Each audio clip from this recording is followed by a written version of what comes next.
Hola de nuevo. Bueno, nos vamos a enfocar ahora en poder caracterizar, poder definir, delimitar cuál es el tercer sector, definir cuál es el campo asociativo y el sector que llamamos de la economía social y solidaria, ¿sí?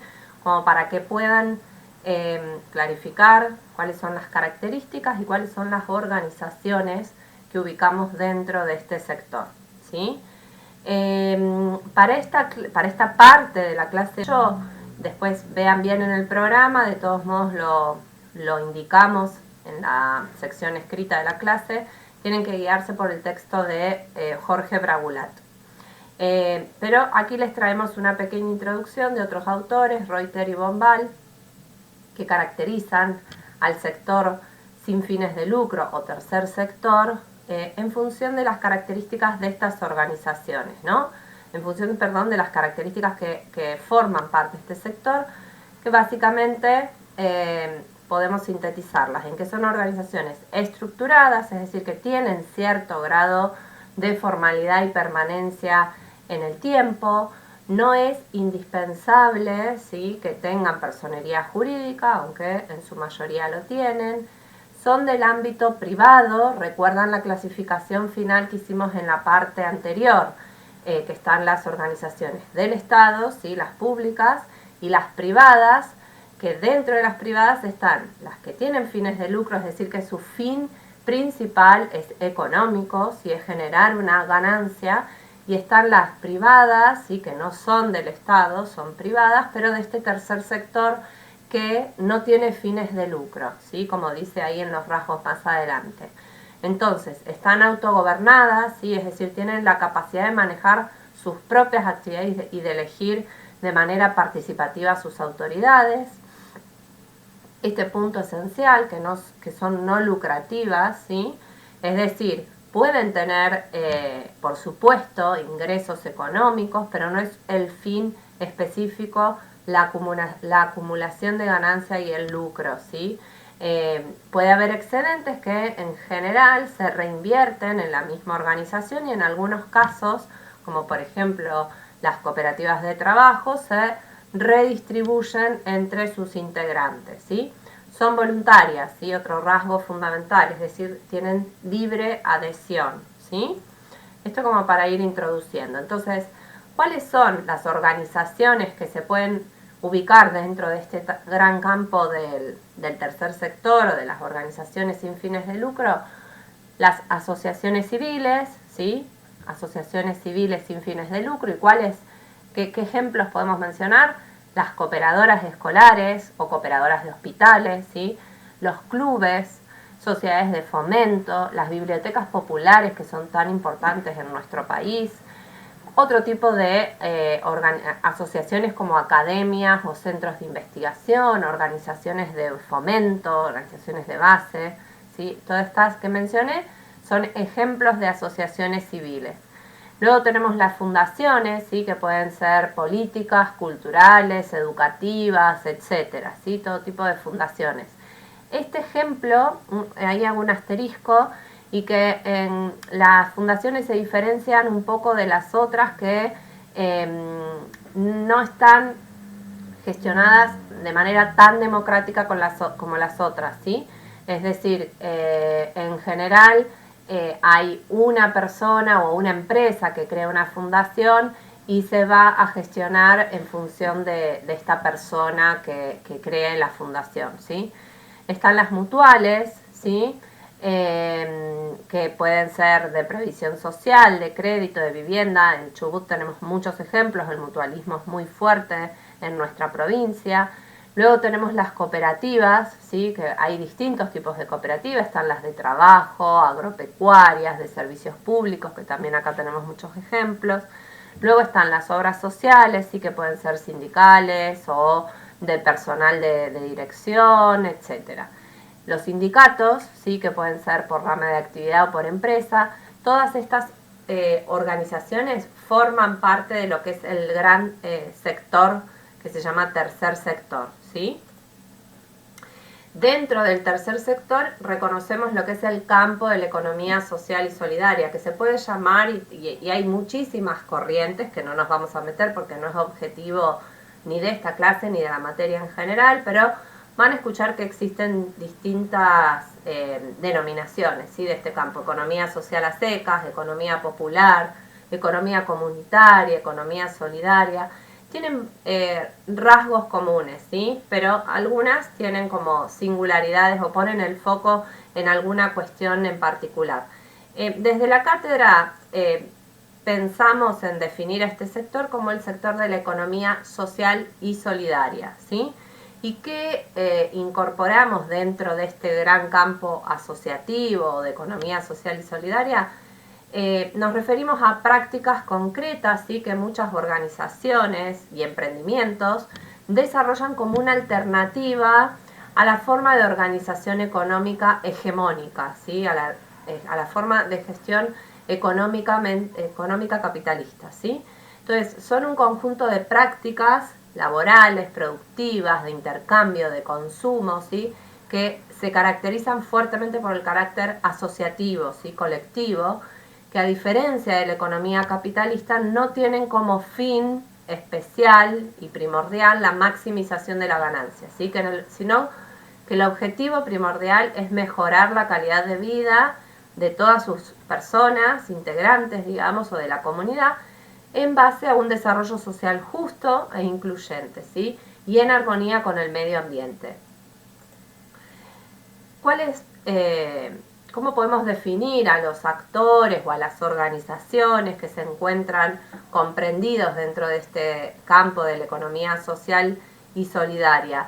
En primer lugar, una primera distinción, ¿sí? Por un lado existen personas físicas, ¿sí?, como pueden ser artesanos, campesinos, pequeños productores, que quizá no tienen este rasgo que mencionaba anteriormente de asociatividad con otros pares, ¿sí?, porque probablemente no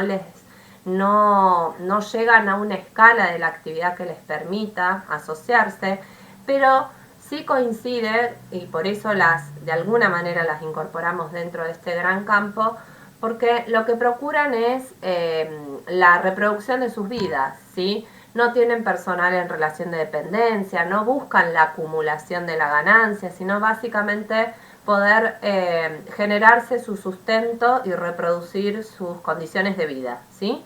Ahora, si la escala de la actividad creciera, habría que ver ahí que puedan orientarse hacia una asociatividad, hacia una democracia con otros pares, y que no se transformen en pequeñas empresas lucrativas, que ahí ya se distanciarían un poco de este sector de la economía social y solidaria, ¿sí? A este campo, actor, que son las personas físicas como microemprendedores, se lo reconoce mayormente como el campo de la economía popular, ¿sí?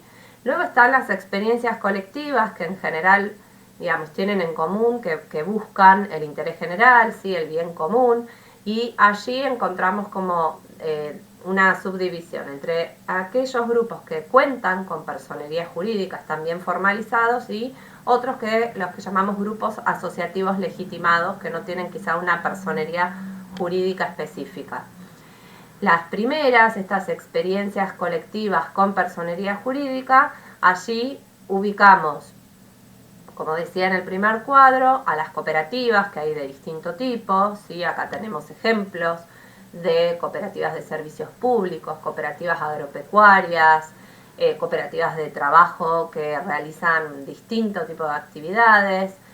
Tenemos a las mutuales, ¿sí?, que se asocian para autobrindarse distintos tipos de servicios, y las asociaciones civiles, como decía, donde están los clubes, las bibliotecas populares.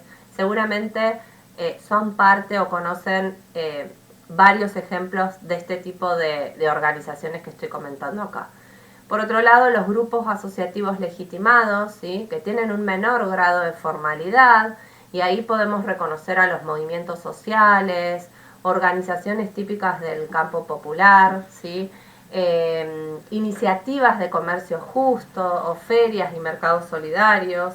acá en Trelew tenemos, ¿no? La feria, creo que se llama Trelew Primero, bueno, hay distintos tipos de emprendimientos sociales o distintos grupos que comparten las características que mencioné antes de la no lucratividad, la autogobernanza, etcétera, pero que quizá no tienen una personería jurídica formal, pero sí que están legitimados y reconocidos por esas características.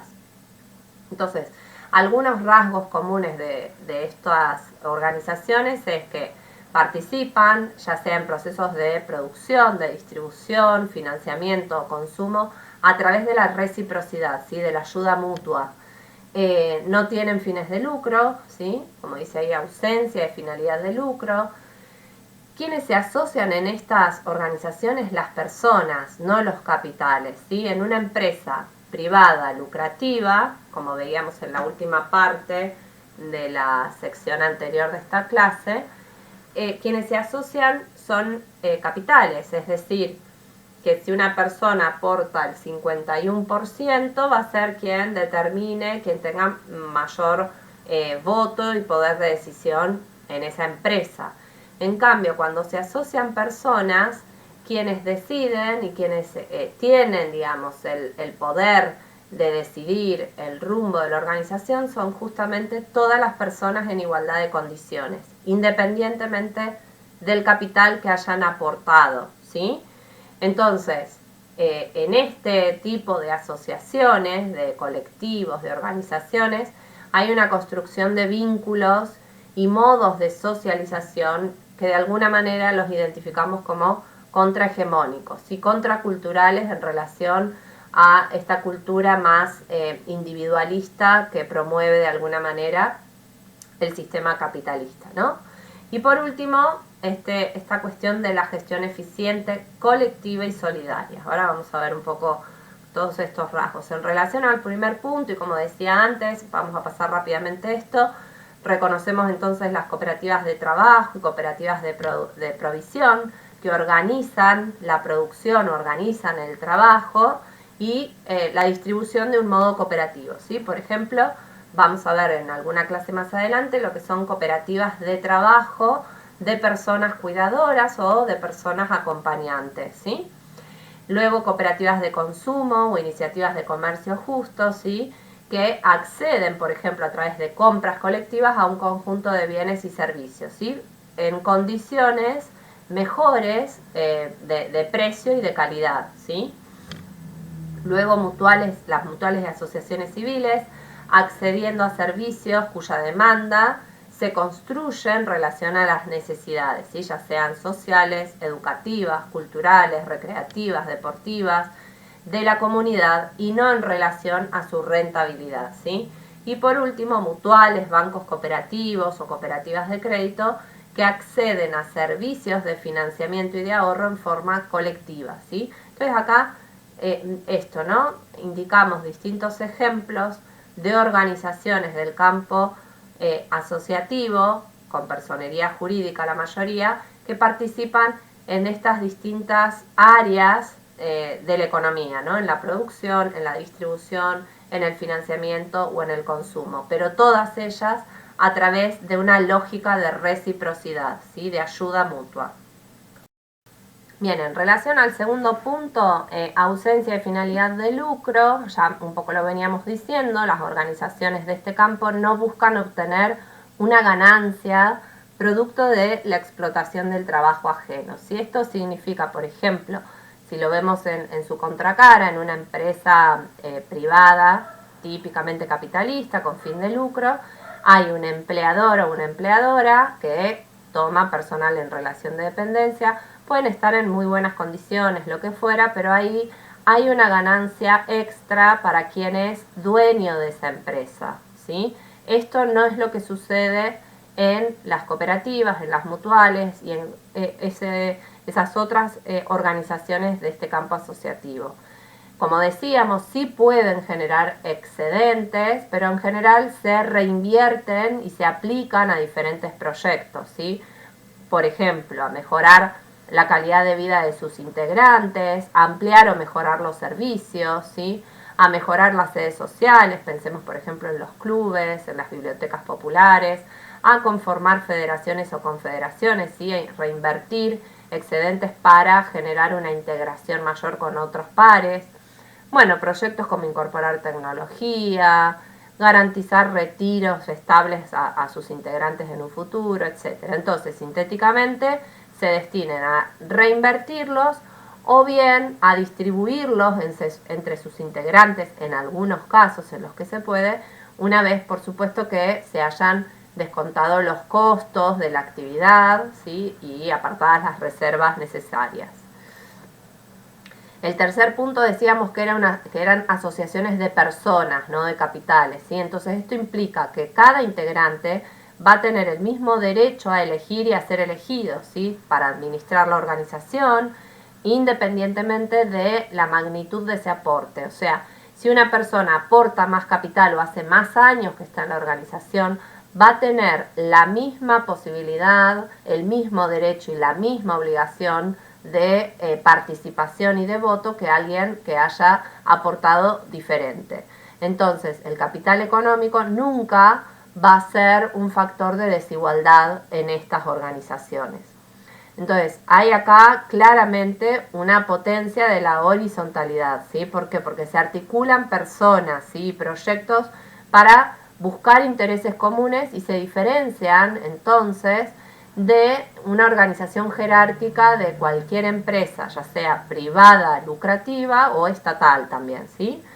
Entonces, en estas organizaciones, lo interesante y esta potencia de la horizontalidad es que todos pueden participar en la creación de las normas, en la toma de las decisiones, aunque por supuesto asumen los riesgos también, ¿no? O sea, se comparten tanto las oportunidades como los riesgos, ¿sí? Por último, esto de la gestión eficiente, pero colectiva y solidaria, ¿sí? Entonces, estas organizaciones, por supuesto que operan con racionalidad, ¿sí? Organizando, sí, de la mejor manera posible los medios con los que disponen para que los beneficios perseguidos se alcancen, ¿sí? Una gestión eficiente entonces va a permitir lograr mayor satisfacción de las necesidades a las cuales tienen que dar respuesta, ¿sí? Ser elegidos por la comunidad y seguir proyectándose como una economía alternativa, ¿sí? Esto de que no tengan fines de lucro no significa que no deban ser eficientes, ¿sí? Pero esa eficiencia no es medible en los mismos términos que en la economía capitalista, ¿sí? Porque los objetivos son definidos por un colectivo, por un conjunto de personas que buscan cooperar para producir bienes o servicios que van a satisfacer necesidades o de sus asociados o de los integrantes de una comunidad, ¿sí? Y esto de la gestión colectiva, ¿sí? Estamos parados en el paradigma de la horizontalidad, ¿sí? Estas organizaciones se rigen a través de sus asambleas, ¿sí? Donde todas las personas integrantes tienen el mismo derecho a participar, a tomar decisiones, ¿sí? Por supuesto puede haber comisiones, hay comisiones directivas o consejos de administración según sea la organización, pero el órgano rector siempre es la asamblea, es decir, todos los integrantes de estas organizaciones, ¿sí? ¿Por qué se le adiciona el calificativo de solidaria? Básicamente porque se subordina esta necesidad de acumulación o de generar una ganancia a la reproducción de la vida, ¿sí? A mejorar la calidad de vida. Entonces, lo que se propone es de alguna manera construir una cultura política que no se sustenta en la dominación, sino en articular voluntades, aspiraciones y capacidades de los integrantes, ¿sí? En una próxima clase nos vamos a detener un poquito más en el concepto de solidaridad de un autor que se llama García, que es sumamente interesante, y en este desarrollo de la cultura de la solidaridad. Pero ahora rápidamente podemos sí clasificar distintos tipos de solidaridad, ¿sí? La solidaridad doméstica, que la ubicamos dentro del ámbito de la familia, ¿sí? Y que es como el espacio de mayor proximidad, ¿sí? ¿Se acuerdan los grupos primarios? Se produce y almacena para satisfacer necesidades de los integrantes, ¿no? De ese grupo familiar primario o cerrado. La solidaridad filantrópica, ¿sí? Que se basa en el don, es una organización para otros, ¿sí? Tanto en su forma caritativa religiosa como de beneficencia laica, ¿sí? La solidaridad redistributiva tiende a universalizar los servicios y prestaciones, ¿sí? Basándose en distintos tipos de contribuciones solidarias, ¿sí? Nos referimos a la justicia social, los derechos ciudadanos, etc. Es la solidaridad redistributiva, se acuerdan, de las organizaciones del ámbito estatal, ¿sí? Y luego la solidaridad recíproca, ¿sí? Que es una dinámica de ayuda mutua o cooperación, ¿sí? Hay un registro de un otro, una otra como un igual, ¿sí? Y la vinculación excede lo meramente utilitario, ¿sí? Lo meramente económico. Hay una búsqueda clara de un objetivo en común. Esta es recuerdan, la lógica, la racionalidad, un tipo de solidaridad que caracteriza a las organizaciones del campo de la economía social y solidaria, ¿sí? Por supuesto que existen dificultades, pero sobre todo un potencial, ¿no? En este campo de la economía social y solidaria. Para ser sintética, la primera dificultad que se observa es cultural, ¿sí? Porque, digamos, estamos, como decía anteriormente, educados y estamos atravesados desde nuestra infancia, digamos, por una lógica cultural bastante individualista, ¿sí? Marcada por el neoliberalismo, por el capitalismo. Entonces, esta dificultad cultural básicamente se va a contrarrestar, a través de la educación, ¿sí? La educación cooperativa, que debe llegar y expandirse en los ámbitos educativos y en la comunidad en general, ¿sí? También es importante intentar superar una concepción de economía marginal o de subsistencia, ¿sí? Que se visualiza muchas veces a estas organizaciones de la economía social y solidaria, ¿sí? Si bien nacen en ámbitos locales, pequeños, es posible, digamos, a través de la integración y de la complementación con otros espacios y niveles, el crecimiento y la expansión a otros ámbitos de una escala mayor, ¿sí? Se caracterizan por una construcción de abajo hacia arriba, ¿sí? Esto que decía, desde los ámbitos locales, y es muy importante, digamos, y el potencial está dado también en este sector en función de la complementación que se genere con el Estado, ¿sí? Con el Estado que tiene, decíamos, se guía por esta lógica o racionalidad de la redistribución, ¿sí? Acá una cita de un autor francés, Laville, que dice que, digamos, no es que desde el campo de la economía social y solidaria se busca reemplazar al Estado, ¿no? Por la sociedad civil. No, no se trata de eso, sino de movilizar los dos registros de la solidaridad, ¿sí? Combinando la solidaridad redistributiva, es decir, el Estado, con una solidaridad más recíproca, ¿sí? Del campo de la economía social y solidaria, también para reforzar esa capacidad de autoorganización que tiene la sociedad. Es decir, lo que se busca es generar un diálogo, ¿no? Entre estos dos registros, es decir, entre el Estado y entre el campo de la economía social y solidaria. Ahí es donde consideramos que está la base de la sostenibilidad de este campo de la economía social y solidaria. Solita va a posiblemente a quedar en un ámbito marginal, como decíamos antes, pero de la mano del Estado, ¿sí? Acompañada, fortalecida y promovida desde el Estado, por supuesto que el potencial es enorme.